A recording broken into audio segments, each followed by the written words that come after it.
मित्रांनो, कुक्कुटपालन हा असा व्यवसाय आहे की जो शून्यातून विश्व निर्माण करण्याची ताकद ठेवतो. पण लक्षात ठेवा, इमारत कितीही उंच असली तरी ती तेव्हाच टिकते जेव्हा तिचा पाया भक्कम असतो. अनेक जण जोशमध्ये येऊन शेड तर बांधतात, पोल्ट्री फार्मिंगमध्ये उतरतात, पण नियोजनाअभावी काही दिवसातच त्यांना तोटा सहन करावा लागतो.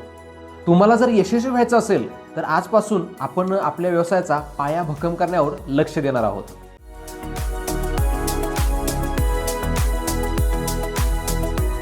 नमस्कार मित्रांनो, मी मंगेश पाटील, पोल्ट्री हेल्थ आणि मॅनेजमेंट एक्सपर्ट. तुमच्या या प्रोफेशनल कुक्कुटपालन कोर्समध्ये अगदी मनापासून स्वागत करतोय. गेल्या काही वर्षात मी या क्षेत्रामध्ये जे काही अनुभवलं, जे काही शिकलो आणि जे यशस्वी प्रयोग केले ते सर्व ज्ञान मी तुम्हाला या कोर्सच्या माध्यमातून देणार आहे. माझा उद्देश एकच आहे, प्रत्येक तरुण शेतकरी उद्योजक बनला पाहिजे. बऱ्याचदा आपल्याला वाटतं जागा आहे, कोंबड्या आणल्या की झालं काम. पण मित्रांनो, व्यवसायाचा उद्देश माहिती नसणं, शेडची दिशा चुकीची असणं आणि चुकीचं मॉडेल निवडणं यामुळे होणारा लॉस आहे तर तो खूप मोठा असतो. म्हणूनच या पहिल्या भागामध्ये आपण अशा गोष्टी शिकणार आहोत की ज्या तुम्हाला कोणत्याही पुस्तकात सहजासहजी मिळणार नाहीत. या पहिल्या भागात आपण 6 महत्त्वाच्या पायऱ्या पाहणार आहोत.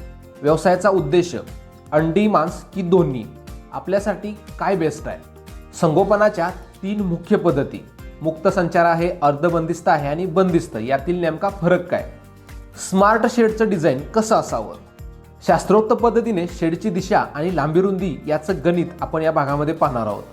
हॅचरी आणि नियोजन, स्वतःची पिल्लं तयार करून नफा कसा वाढवायचा, साहित्याची निवड, आपला पैसा वाचवणारी योग्य भांडी आणि उपकरणांची यादी कशी बनवायची, कायदेशीर बाबी आणि परवाने, आपल्याला या व्यवसायासाठी कायदेशीर बाबी आणि कोणकोणत्या परवान्याची गरज असते हे अगदी डिटेलमध्ये आपण या भागामध्ये पाहणार आहोत. कुक्कुटपालन हा एक जोडधंदा नाही तर हे एक करोडचं मार्केट आहे. गरज आहे ती फक्त योग्य मार्गदर्शनाची आणि जिद्दीची. जर तुम्ही शिकण्याची तयारी ठेवली असेल तर मी तुम्हाला या यशाचा रस्ता दाखवायला तयार आहे. चला तर मग सुरू करूया या प्रवासाचा पहिला टप्पा, नियोजन आणि पायाभूत सुविधा.